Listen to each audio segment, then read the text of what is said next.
1119. Saya dari Prodi Akuntansi. Pada saat ini saya akan mempresentasikan mengenai mata kuliah Statistik Bisnis dengan dosen pengampu Ibu Irvia Erija, SPDI, MPD.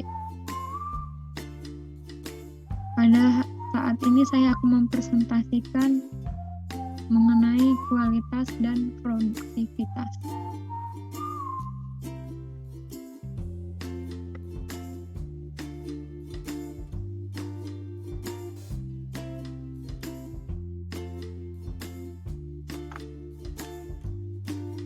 Kualitas dan produktivitas ada beberapa cara, yaitu perspektif sejarah kualitas dan produktivitas, teori diagram kontrol, diagram rata-rata atau diagram batal, ada diagram rentang, dan diagram atribut. Pertama kita akan membahas mengenai pengertian kualitas dan produktivitas. Kualitas adalah tingkat baik atau buruknya suatu produk yang dihasilkan, apakah sesuai dengan spesifikasi yang telah ditentukan ataupun kesesuaian terhadap kebutuhan. Pada dasarnya, standar kualitas akan berbeda-beda sesuai dengan kebutuhan dari pihak yang membutuhkannya. Kualitas tentu hanya pada produk atau barang, tetapi juga diaplikasikan jasa atau pelayanan. Sedangkan produktivitas adalah rasio atau perbandingan antara input dan output, yaitu masukan dan keluaran dalam kegiatan menghasilkan suatu produk ataupun jasa. Produktivitas pada dasarnya adalah mengukur efisiensi dari kegiatan produksi. Untuk lebih jelas mengenai pembahasan produktivitas, Anda dapat membaca di artikel Menghitung Produktivitas Kerja di Produksi. Hubungan kualitas dan produktivitas. Pada dasarnya, tujuan utama dari suatu perusahaan bisnis adalah untuk menghasilkan keuntungan ataupun profit yang sebanyak-banyaknya. Untuk meningkatkan keuntungan atau profit perusahaan, ide ataupun usulan yang paling sederhana dan paling pertama muncul adalah meningkatkan produktivitas. Hal ini tidak selalu tepat. Berikut ini contoh atau gambaran mengapa meningkatkan produktivitas bukan suatu pilihan yang tepat pada kondisi tertentu.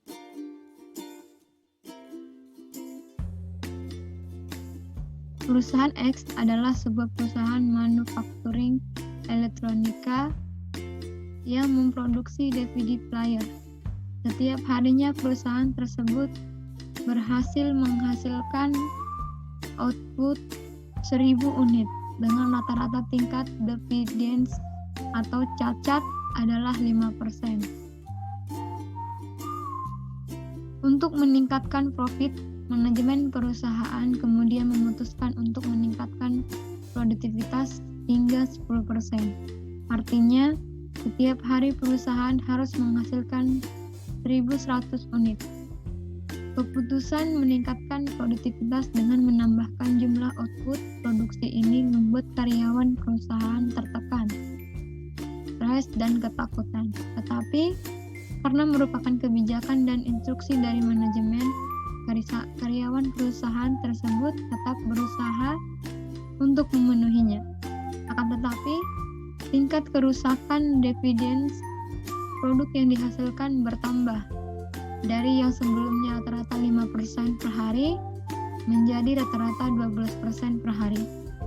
Artinya, setiap hari terdapat 132 unit yang cacat dan produk baik yang siap dikirimkan ke customer adalah hanya 968 unit saja. Jumlah tersebut hanya sedikit lebih tinggi dari 18 unit lebih banyak dari kondisi sebelumnya, yaitu 950 unit. Peningkatan produktivitas jika tidak diiringi dengan pengendalian proses dan peningkatan kualitas tingkat kerusakan akan semakin tinggi sehingga hasilnya sering tidak sesuai dengan yang diharapkan oleh manajemen perusahaan. Di sisi lain, peningkatan kualitas akan selalu dapat menghasilkan peningkatan dalam produktivitas. Sebagai contoh, perusahaan Y memproduksi 1000 unit DVD player per hari dengan rata-rata tingkat dividen adalah 5%. Artinya, rata-rata setiap hari terdapat 50 unit yang cacat dan 950 unit baik yang siap dikirimkan ke customer. Manajemen perusahaan tersebut selalu berusaha untuk meningkatkan kualitas. Menurut pihak manajemen perusahaan Y, tingkat definitif atau kerusakan yang mencapai 5% ini merupakan suatu biaya yang perlu dihindari. Apabila pengendalian proses dapat ditingkatkan, jumlah unit yang baik akan bertambah sehingga dapat meningkatkan produktivitas yang akhirnya dapat menghasilkan keuntungan bagi perusahaannya. Untuk lebih jelas, ikuti hitungan berdasarkan contoh di atas. Perusahaan X, bisa kita lihat tingkat definitif atau cacatnya itu 5% sebelum permintaan untuk menaikkan produktivitas 10%. Setelah permintaan untuk menaikkan produktivitasnya 10%, tingkat cacatnya itu 12%. Jumlah yang diproduksi sebelum permintaan ada 1000, setelah permintaan ada 1100, dan jumlah yang cacat 50 sebelum adanya permintaan. Setelah ada permintaan ada 132, jumlah yang baik yang siap dikirimkan ke customer itu sebelum permintaan ada 950, setelah permintaan ada 968. Begitu juga dengan perusahaan Y, sama seperti dengan perusahaan X.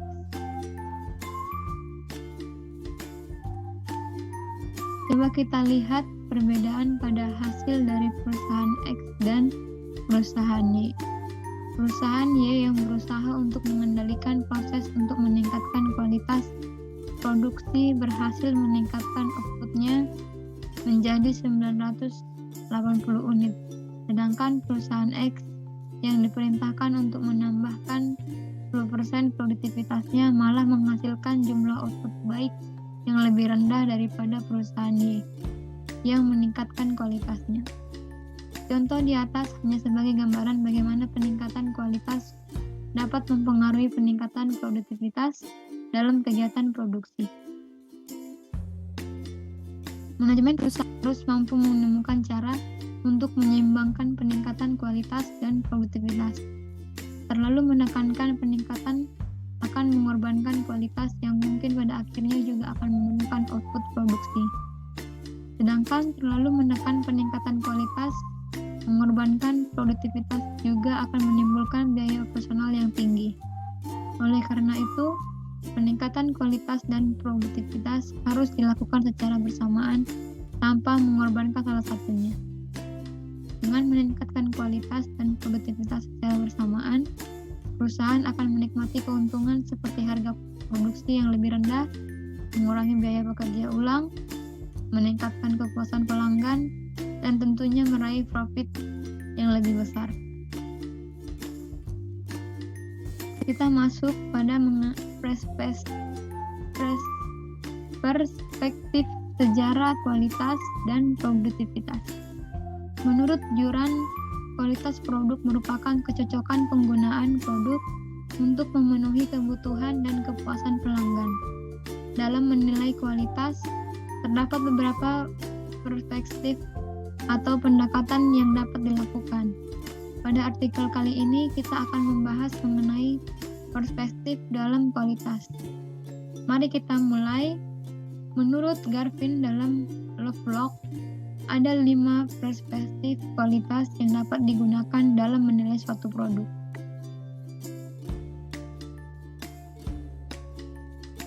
Lima perspektif kualitas dalam Total Quality Management.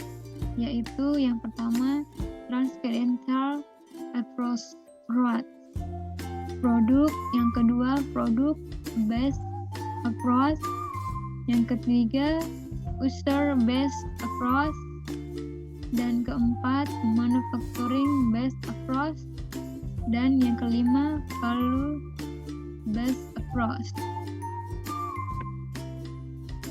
Yang pertama yang kita bahas transcendental approach.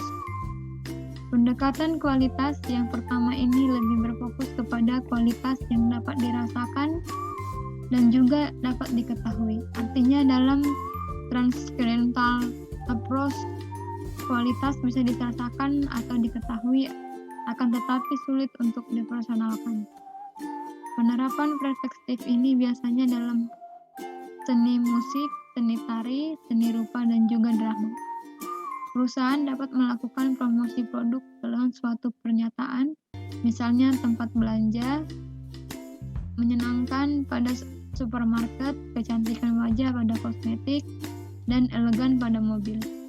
Hal ini membuat fungsi perencanaan produksi dan pelayanan sulit menggunakan definisi seperti ini sebagai dasar manajemen kualitas karena sulitnya mendesain suatu produk secara tepat. Yang kedua, product based approach. Selanjutnya ada pendekatan product based approach. Perspektif ini menganggap bahwa kualitas dapat diukur secara kuantitatif dengan karakteristik dan atribut tertentu sesuai standar yang sudah ditetapkan. Unsur dan atribut yang berbeda akan mempengaruhi kualitas produk. Akibat dari perspektif ini membuat perbedaan selera, kebutuhan, dan juga preferensi individu tidak dapat dijelaskan. Yang ketiga, user-based approach. Perspektif ini mengatakan bahwa tolak ukur kualitas didasarkan pada individu. Artinya, suatu kualitas produk bergantung kepada siapa yang menggunakannya. Pendekatan ini sangatlah subjektif dan bergantung kepada referensi setiap individu, yang tidak selalu sama karena konsumen memiliki kebutuhan dan keinginan yang berbeda. Sehingga bagi individu kualitas merupakan kepuasan maksimal yang dapat dirasakan. Yang keempat, manufacturing based approach. Merupakan perspektif ini kualitas ditentukan oleh standar pada perusahaan, bukan pelanggan yang menggunakan. Pendekatan ini memiliki sifat supply based dan memperhatikan praktik perkayasaan dan manufacturing dengan juga mengartikan kualitas sama dengan persyaratannya. Dalam bidang jasa, perspektif ini mempunyai sifat operations different.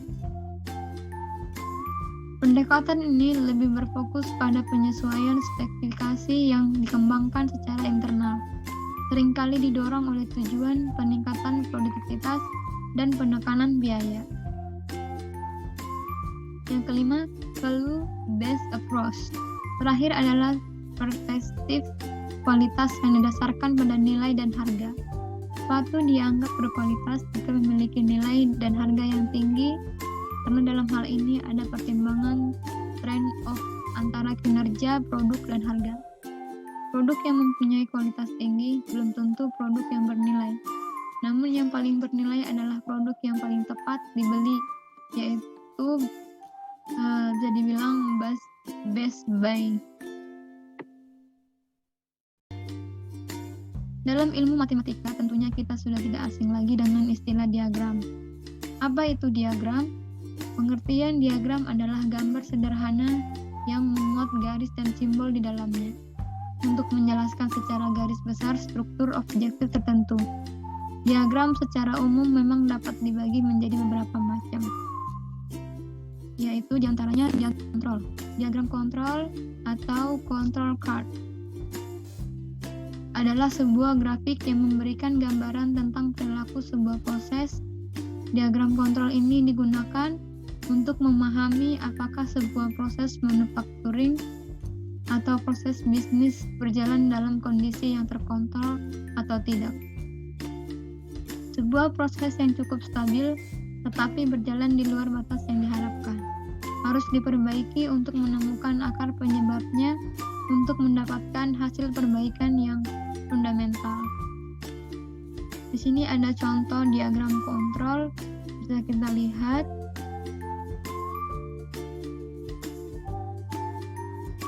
Lalu ada diagram rata-rata atau diagram batang.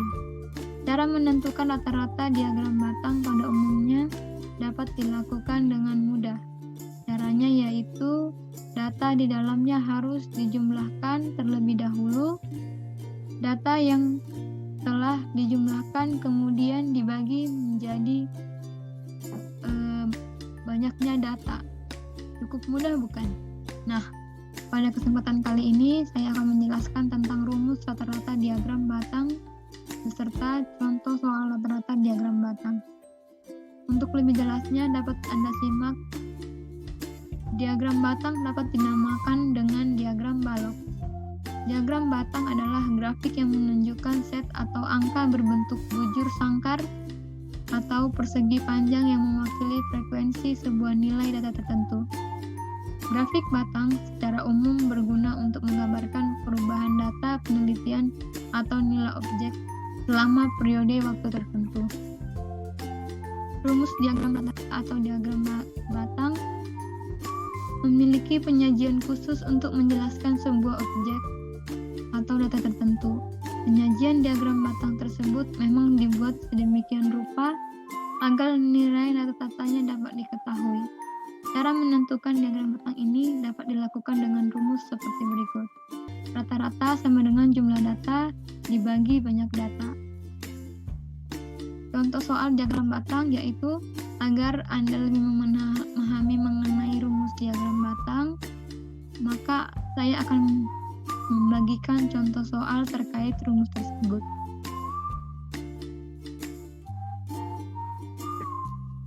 Berikut contoh soal pembahasan, yaitu dapat kita perhatikan di gambar ini, banyak pengunjung, yaitu ada dari 100, 200, 300, 400, dan selanjutnya. Di hari Senin, Selasa, Rabu, Kamis, Jumat, Sabtu. Ada banyak data pengunjung dan hari. Diketahui gambar batang di atas merupakan banyaknya pengunjung pameran selama 6 hari berturut-turut. Tentukan nilai rata-rata pengunjung per harinya. Soalnya, diagram batang tersebut dapat diketahui dengan cara seperti berikut. Banyak data 550 ditambah 700 tambah 750 ditambah 400 ditambah 800 tambah 600. Jumlah data sama dengan 6. Nilai rata-rata jumlah data dibagi banyak data. Nilai rata-rata 3.800 dibagi 6. Nilai rata-ratanya 633,33. Jadi rata-rata pengunjung pameran perharinya sekitar 633 orang.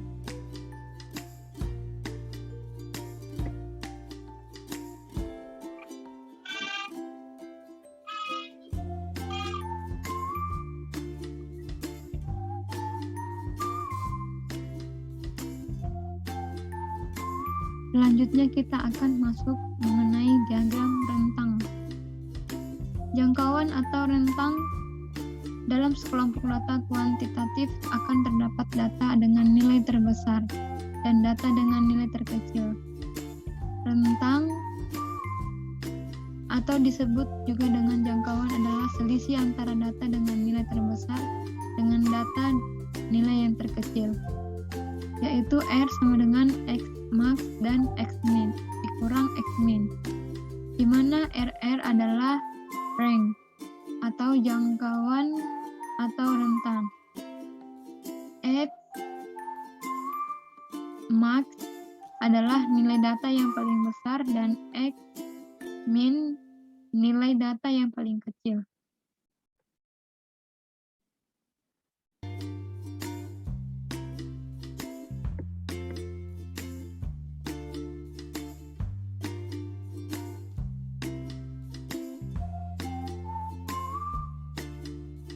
Contoh soal, hitunglah rentang dari data 20, 21, 19, 17, 20, 21, 23, 24, 25, 20, 21, 19, 17, 20, 21, 23, 24, 25. Jawabannya data terbesar dalam kurung X max adalah 25 dan data terkecil X min adalah 17. Dengan demikian, rentang atau jangkauan adalah R N sama dengan X max dikurang X min, yaitu 25 dikurang 17 sama dengan 8. Ini kita akan mengenai diagram kontrol atribut atau PK. Picard merupakan produser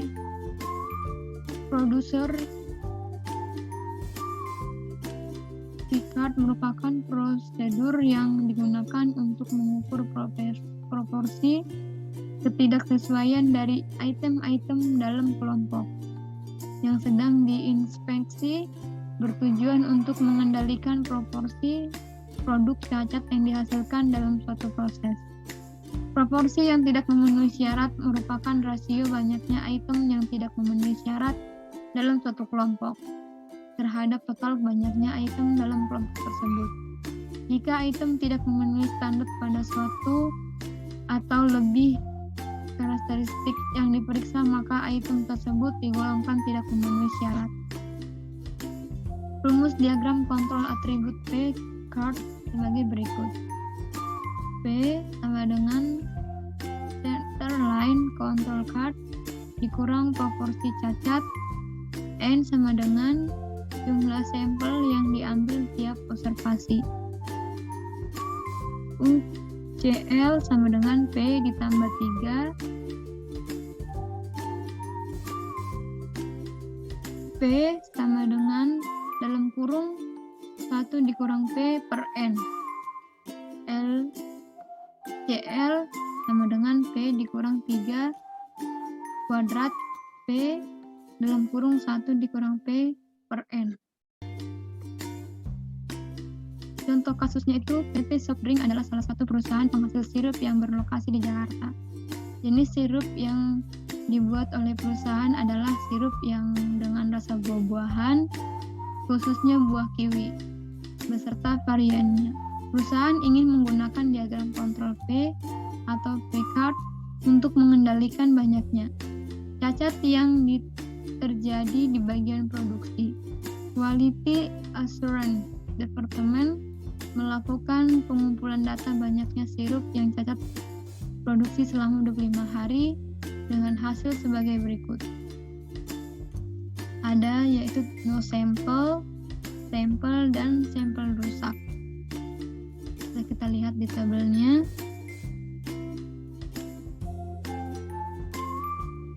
Langkah-langkah diagram kontrol atribut Picard dengan SPSS.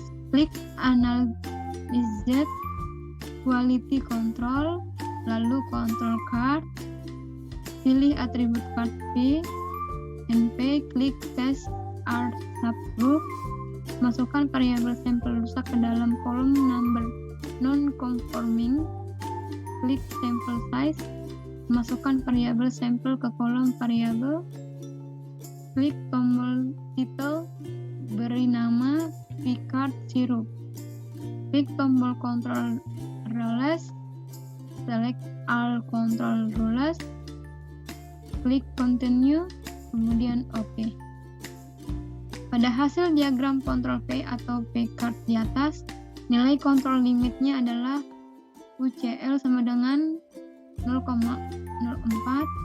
central line 0,02, dan LCL sebesar 0,00. Tanda roulette relation. Terdapat poin merah yang menandakan adanya masalah atau special cause variable, yaitu data kelima. Data kelima ini karena mempunyai nilai lebih besar dari 3 sigma atau lebih besar dari 3 standar deviasi rata-rata.